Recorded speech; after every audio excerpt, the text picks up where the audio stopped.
Welcome back to Synchronicity Talk Radio for your mind, body, and soul. I'm your host, Marie Bernard, and coming up in about 15 minutes is Parts Unknown, and Chris Horrific is not feeling very rific today, so I'm going to be playing a podcast for him, but hopefully you can stick around for that. And right now we are speaking with Cindy Lou. She's the author of The 4-Man Plan, A Romantic Science. Welcome back to the show, Cindy.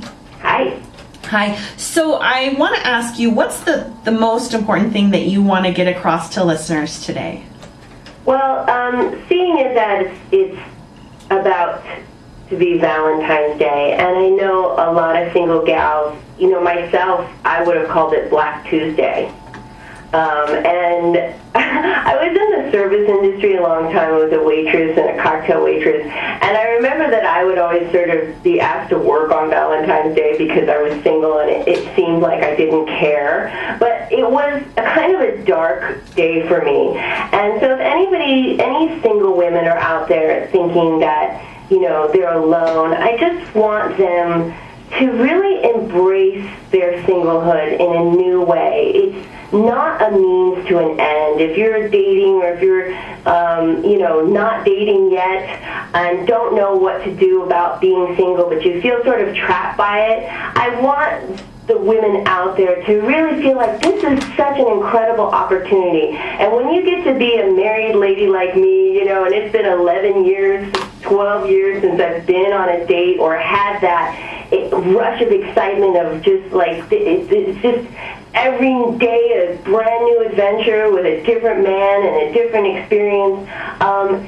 If I didn't have my wonderful dating single life to reflect on, I would really miss that. And if I didn't enjoy my dating life, I would sort of feel like I missed out. Because as much as I love being married, there is a deliciousness to the segment of being single that is really to be embraced and experienced right now, knowing like this is great. Being single is an opportunity that I'm not going to have later because I'm going to find somebody wonderful, and that this is a kind of, it's like college before you find a job. It's like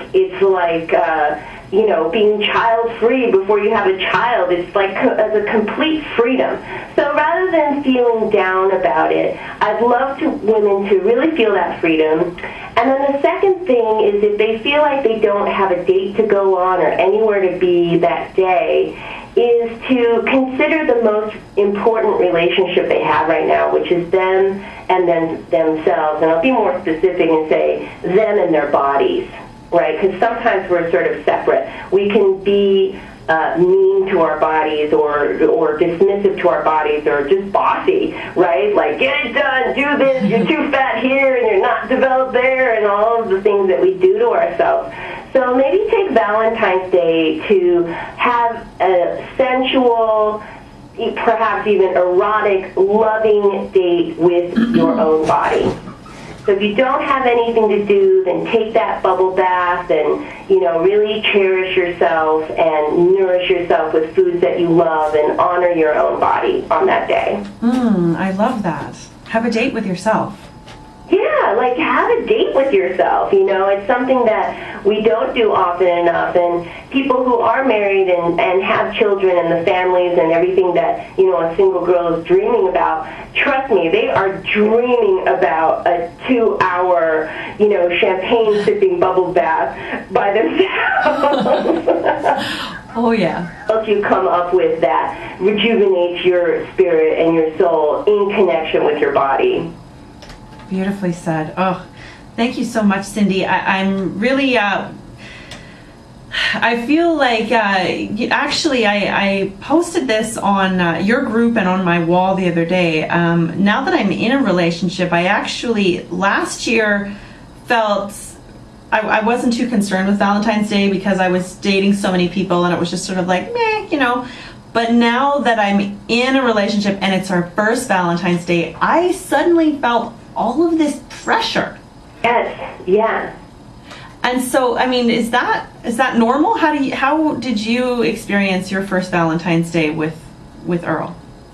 God, I didn't even remember. Pretty early in our relationship, relationship too, because I remember we established our monogamy right around the New Year. But, you know, like I said, I really see more these holidays as a demarcation of reflection and accessing and understanding where you are. And I think a great thing to do is to allow whatever happens to happen and let it be organic. I know there was a girl in the group that was like, I'm going to have sex on Valentine's Day, you know, and it's just, that's like so much pressure. I think it's a great way to let whatever feels natural and organic happen. And if your boyfriend now, and he hasn't known you that long, right, and he does whatever gesture he's going to do, or, you know, and the other thing I discourage is for women to say, we're not going to celebrate Valentine's Day. That's what I did. Pass right over it. You know, like, it's not important to me. When they're really doing is trying to manage their expectations and levels of disappointment that they feel they're going to experience. That's what I did, Cindy. I really wanted to let it be a point of allowing where whatever he does or doesn't do is just perfect and beautiful. And if he gets you something that's completely wrong for you or not something you would ever want, then just, you know, think about how charming it is that he even made an attempt.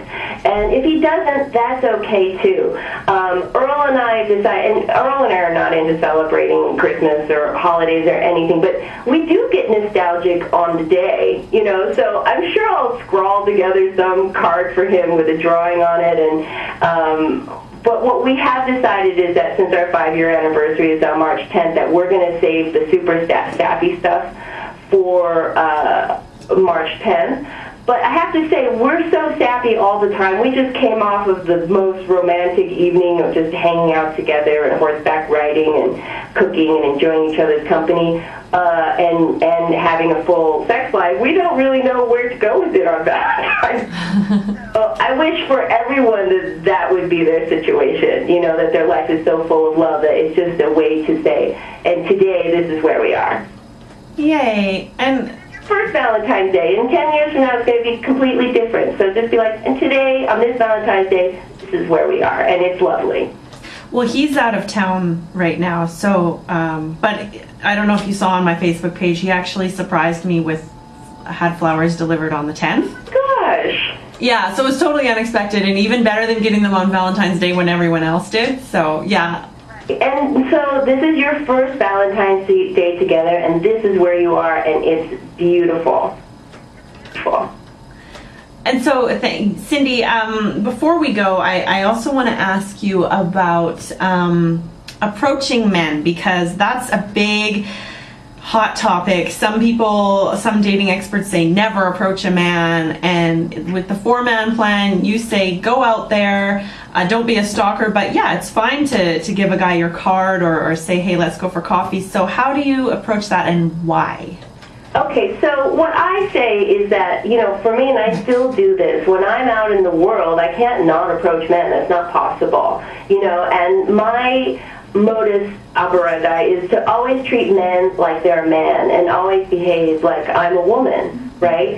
And so, like, I was out with a couple of 4-man planners the other night, a couple girlfriends, and we went to this gelato stand, and there were just this beautiful Italian man serving us gelato, and he engaged us in conversation. He let us taste all these flavors, and all I wanted one of the girls who was clearly interested to do was at the end of it simply pass her email address or information. You know, she ended up giving him her card and just saying, like, here you go, like, it was really nice talking to you, here you go, right? And he can do whatever with that as he wishes. She happens to be an acupuncturist, so, you know, the same thing happened with me and my husband. It was like I met him sitting next to him at a bar. I initiated the conversation. It went extremely well, and by the end of the evening, I just said, here's my information if you want to contact me. He ended up contacting me as a client, but you know where that went.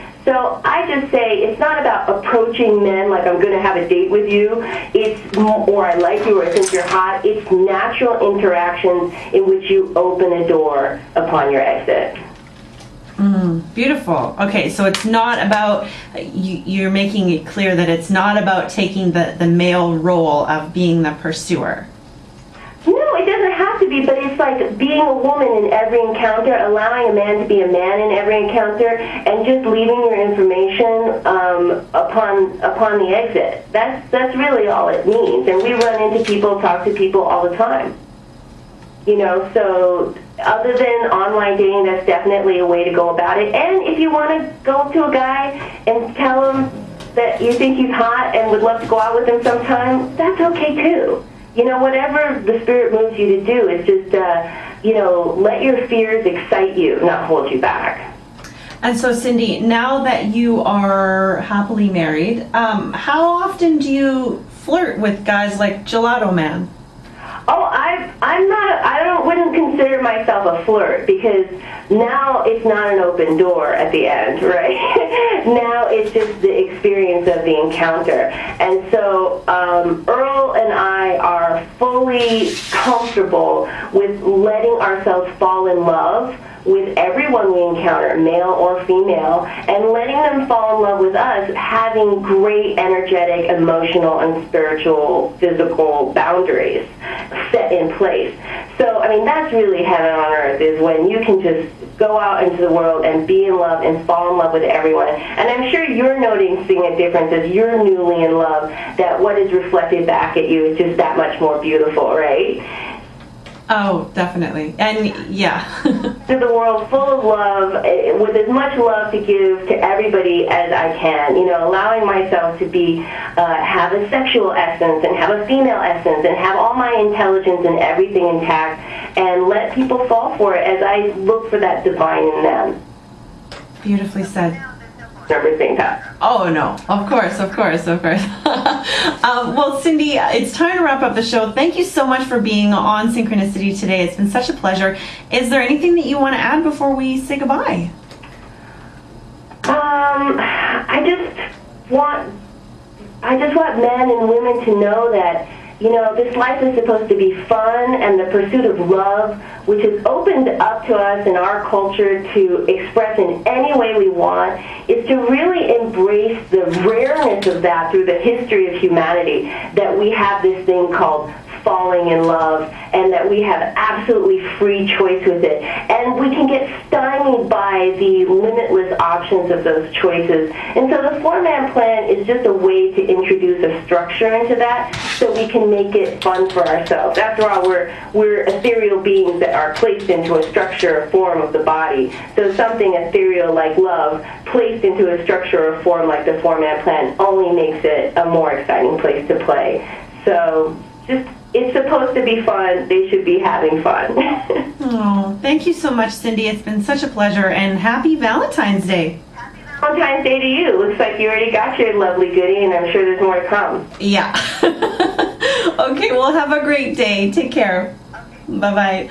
So that was Cindy Lou. She is the author of The 4-Man Plan. You can find her at the4manplan.com, and she's also on Facebook, and she has a Facebook group. So the4manplan.com. And I just want to send my love to you. Thank you so much for listening and participating in this show with me, because without you listening, there would really be no show. I'd just be talking to myself. So thank you so much, and thanks to Cindy, and I hope that you have a wonderful Valentine's Day, whether you are in a relationship or whether you're in a relationship with yourself. Please remember to take some time and be good to yourself and fall in love with the world around you. Sending my love your way. Be well. Take care. Namaste.